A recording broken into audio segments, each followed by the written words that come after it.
আমি আজ অনেক খুশি। কারণটা যে তুমি। তুমি আমার শরীরের অর্ধেক। আর তোমার শরীরের অর্ধেক আমি। আমি চিন্তা করতে পারি নাই কারণ তোমার মতো একজন ভালো মানুষ আমার জীবনে আসবে। জানি না তোমার সাথে দেখা হবে কিনা, তারপরও আমি তোমাকে পেয়ে অনেক খুশি। তোমার প্রতিটি কথা আমাকে ভালো থাকতে শেখায়। তোমার প্রতিটি হাসি আমাকে পজিটিভ করে। তোমার প্রতিটি নিঃশ্বাস-প্রশ্বাস আমাকে ভালোভাবে চলতে সাহায্য করে এবং তোমার অনুপ্রেরণায় তোমার সুন্দর কথা আমাকে আমার কাজে পজিটিভ রাখে।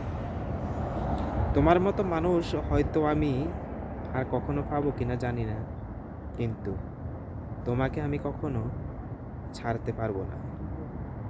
জানি না প্রকৃতির নিয়ম কি কখনো ভুল বোঝাবুঝির কারণে ছাড়তে হয় কিনা, কিন্তু মন থেকে কখনো ছাড়বো না।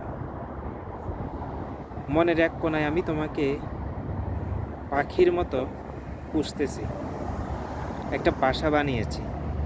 সেই বাসায় তোমার মনটাকে আমি রেখে দিয়েছি। প্রতিনিয়ত সেই মনের সাথে আমি কথা বলি। কারণ তুমি যে আমার ভালো থাকার কারণ। জানি না তুমি আমাকে কতটা বিশ্বাস করো, কিন্তু আমি তোমাকে প্রচুর পরিমাণে বিশ্বাস করি, ভালোবাসি এবং মন থেকে দোয়া করি যেন তুমি আমার পাশে সবসময় থাকো। জানি না কখনো তোমার হাতটি ধরে আমি হাঁটতে পারবো কিনা, এক টেবিলে বসে একটা চা খেতে পারবো কিনা, বা একসাথে ঘোরাঘুরি করতে পারবো কিনা জানি না। তারপরও চোখ বন্ধ করে আমি তোমার সাথে হাঁটি।